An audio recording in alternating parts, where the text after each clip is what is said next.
Hello everyone, I am Shefali, your business studies teacher from Vishwas School. Students, we were discussing about principles of management. Today we will continue our topic and discuss about some more principles of management. So one of the another principle given by Henry Fayol was stability of personnel. सो यहाँ पर हम क्या कहना चाह रहे हैं कि जो आपकी ऑर्गेनाइजेशन में काम करने वाले एम्प्लॉयज़ हैं उनका जो वर्किंग पीरियड है वो स्टेबल होना चाहिए, उनकी टेन्योर जो है वो स्टेबल रहे। मीन्स उनमें ये नहीं हो कि मेरे को एक प्रोजेक्ट पूरा करने के बाद हो सकता है कि ऑर्गेनाइजेशन निकाल दे, हटा दे। ऐसा डर उनके माइंड में नहीं होना चाहिए। उन्हें रहे कि मेरी जॉब स्टेबल चलेगी, मुझे जॉब से नहीं निकाला जाएगा। ओके, सो अगर ऐसा रहता है कि उनकी जो टेन्योर है जॉब की वो स्टेबल रहेगी तो उनमें कॉन्फिडेंस की फीलिंग आती है, सेटिस्फेक्शन से काम करते हैं वो अपना। सो इसके पॉजिटिव इफ़ेक्ट अगर मैं बात करूं तो ऑफ कोर्स कि सेटिस्फेक्शन,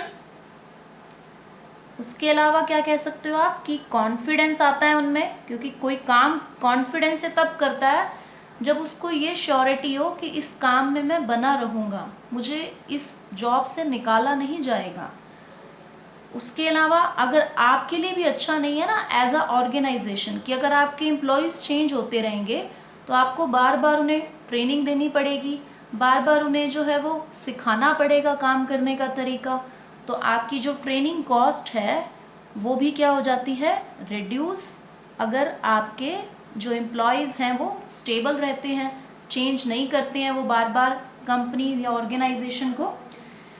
और जो आपके स्किल्ड वर्कर्स हैं, मतलब जो अच्छे एम्प्लॉयज़ हैं, स्किल्ड हैं, वो कंपनी की तरफ और ज़्यादा जो है वो अटैच्ड फील करते हैं कि हमें जो है वो लॉन्ग टाइम तक इसी कंपनी में काम करना है, तो वो एक सेंस ऑफ अटैचमेंट रहती है उन्हें। अब इसके जो आपके वायलेटिंग इफ़ेक्ट आएंगे वो ठीक इसके अपोजिट जो हमने अभी पॉजिटिव इफ़ेक्ट डिस्कस किए कि सेटिस्फेक्शन नहीं फील करेंगे ऑब्वियसली, क्योंकि उन्हें रहेगा कि हो सकता है ये प्रोजेक्ट पूरा होते ही कंपनी मुझे जो है वो फायर कर दे, निकाल दे। कॉन्फिडेंस नहीं फील होगा और सबसे ज़्यादा तो फर्म की ट्रेनिंग कॉस्ट इंक्रीज़ होगी, क्योंकि फर्म को बार बार नए एम्प्लॉयज़ लाने पड़ेंगे, तो फिर नए एम्प्लॉयज़ ला रहे हो तो उनको सिखाना भी पड़ेगा काम। ओके, तो ये रहते हैं इसके वायलेटिंग इफ़ेक्ट। नेक्स्ट आपका जो प्रिंसिपल है वो है प्रिंसिपल ऑफ इनिशिएटिव। अब क्या कहता है ये प्रिंसिपल? इनिशिएटिव का मतलब होता है कि किसी काम की शुरुआत। तो यहाँ आपको अपने एम्प्लॉयज़ को इनकरेज करना है कि वो किसी प्लान में अपना इनपुट दें, अपना आइडिया दें। तो इससे क्या रहता है कि उनकी जो क्रिएटिविटी स्किल्स हैं वो इम्प्रूव होती हैं और एम्प्लॉयज़ को भी एक लगता है ना कि हम इम्पॉर्टेंट पार्ट हैं ऑर्गेनाइजेशन का, कि हमसे पूछा जा रहा है कि इसके लिए आप अपना इनिशिएटिव दो, प्लान्स को जो है वो आगे आप जो है वो क्या करिए, कंटिन्यू करिए, इनिशिएटिव लीजिए।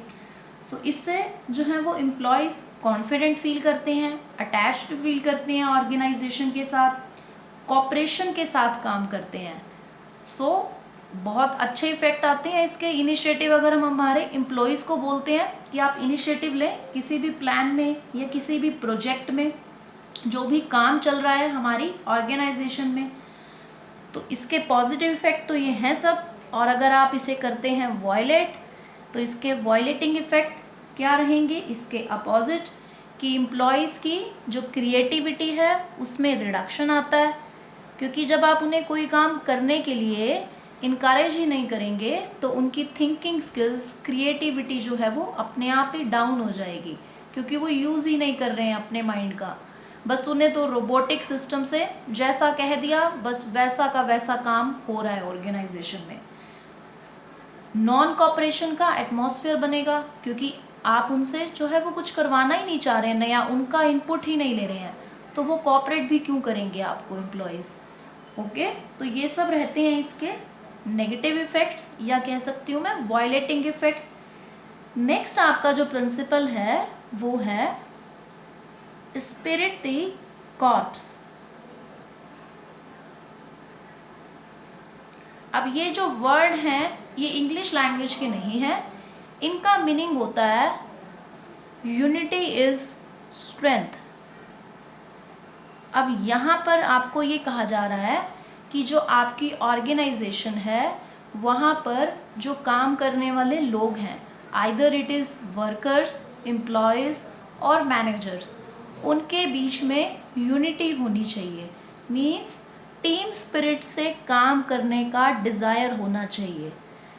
जब आप एक टीम स्पिरिट से काम करोगे तो ही आप ऑर्गेनाइजेशन का जो एक कॉमन गोल है उसको अचीव कर पाओगे।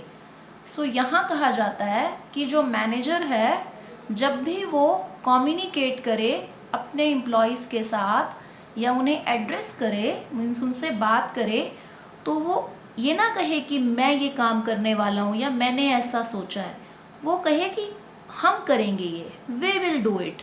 तो आप आई को ना यूज़ करके वी वर्ड यूज़ करें। अब यहाँ बात वर्ड यूज़ करने की नहीं है, बात है एक सेंस ऑफ अटैचमेंट की, कि जब आप एम्प्लॉयज़ को ये कहेंगे कि वी विल डू इट तो उन्हें लगेगा कि हम भी पार्ट हैं इस ऑर्गेनाइजेशन का, हम भी एक इम्पॉर्टेंट हिस्सा हैं।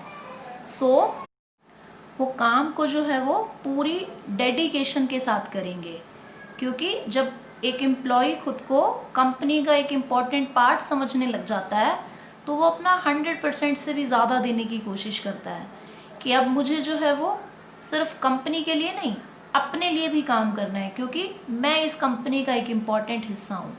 ओके, तो ये रहता है आपका इस प्रिंसिपल के पॉजिटिव इफ़ेक्ट। उसके बाद अगर आप वायलेट करेंगे तो फिर इसके क्या नेगेटिव इफ़ेक्ट आएंगे कि टीम स्पिरिट नहीं रहेगी, ऑब्जेक्टिव्स को भी आप अचीव नहीं कर पाएंगे, और जो रिलेशनशिप्स हैं उसमें बिटरनेस आती है, क्योंकि एम्प्लॉय को लगता है कि मैनेजर तो बस कंपनी के फ़ायदे की बात कर रहे हैं, हमारा फ़ायदा कौन देखेगा, हमारे बारे में तो बात ही नहीं हो रही है। सो ये इसके रहते हैं वॉयलेटिंग इफ़ेक्ट। अब यहाँ हमारे जो प्रिंसिपल्स थे वो कंप्लीट होते हैं। अब इसका जो कंक्लूज़न था, जो फ्यूल ने ये सारे प्रिंसिपल दिए, वो ये है कि ये सारे जो प्रिंसिपल्स हैं इन्हें अप्लाई करना है नहीं करना है, ये पूरी तरह से एक मैनेजर पर डिपेंड है जो उस टाइम पे ऑर्गेनाइजेशन को रन कर रहा है। अब करना भी है अगर अप्लाई, तो कौन से प्रिंसिपल्स को करना है और किस एक्सटेंट तक, कितनी डिग्री तक उस प्रिंसिपल को आपने जो है वो फॉलो करना है, ये भी उस पूरी तरह से उस मैनेजर की थिंकिंग पावर और डिसीजन मेकिंग पावर पर डिपेंड करता है, क्योंकि हर ऑर्गेनाइजेशन का नेचर सेम नहीं है। हर बिजनेस में आप एक ही प्रिंसिपल को फॉलो करके सेम रिजल्ट नहीं अचीव कर सकते, क्योंकि ये जो कॉन्सेप्ट है मैनेजमेंट का ये प्योरली ह्यूमन बेस्ड है, कि ह्यूमन के जो बिहेवियर है उसके ऊपर बेस्ड है, और ह्यूमन बीइंग्स चेंज होते रहते हैं कि उनके थॉट्स जो हैं वो बदलते रहते हैं। हो सकता है आज वो डेडिकेशन से काम कर रहा है, कल कुछ उसे ऐसा लगे और वो नेगेटिविटी की तरफ चला जाए। तो यहाँ आप पर डिपेंड है कि आप कैसे डील करेंगे सिचुएशन के साथ। तो पूरी तरह से एक मैनेजर की थिंकिंग स्किल्स के ऊपर डिपेंड करता है कि वो इन प्रिंसिपल्स का यूज़ करते हुए कैसे जो है वो सक्सेस को अचीव करेगा। Okay, that's all for today. ये चैप्टर हमारा डन हुआ। इसके बाद नेक्स्ट हम स्टार्ट करेंगे, बट वेरी इंपॉर्टेंट इन्फॉर्मेशन कि आप लोग केस स्टडीज़ को प्लीज़ प्रैक्टिस कीजिए। सिर्फ थ्योरी पढ़ने से हम बिजनेस स्टडी को मास्टर नहीं कर पाएंगे, केस स्टडीज़ को प्रैक्टिस करना मस्ट है। ओके, सो प्रैक्टिस करते रहिए, और जो भी इम्पोर्टेंट टर्म्स हैं उनके लिए प्लीज़ नोट्स प्रिपेयर कीजिए। Thank you so much.